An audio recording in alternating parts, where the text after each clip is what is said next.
Mənə baxıb görməz oldun, küsmüsən nədən? Söz deyirəm, güldürüm ki səni, çox üzülməsən. Mənə baxıb görməz oldun, küsmüsən nədən?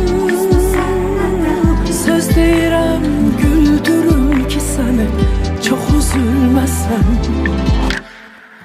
De sözünü gözləmə, ürəyim məstir. Yalvarıram sən bugün, ağlama bəsdir. De sözünü gözləmə, ürəyim məstir. Yalvarıram sən bugün, ağlama bəsdir.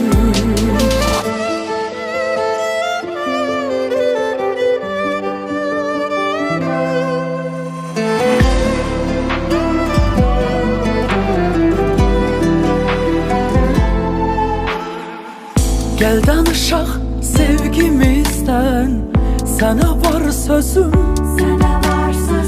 Başqasına çox inanma yenə, gəl canım gözüm.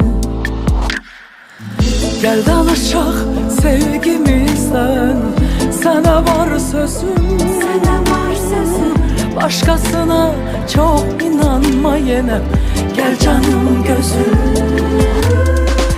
De sözünü gözləmə, ürəyim məstir.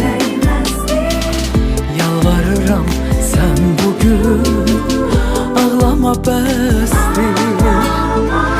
De sözünü gözləmə, ürəyim məstir. Yalvarıram sən bugün, ağlama bəsdir.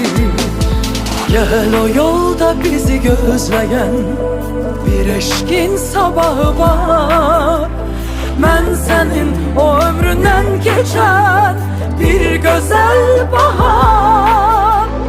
Gel o yolda bizi gözleyen bir eşkin sabahı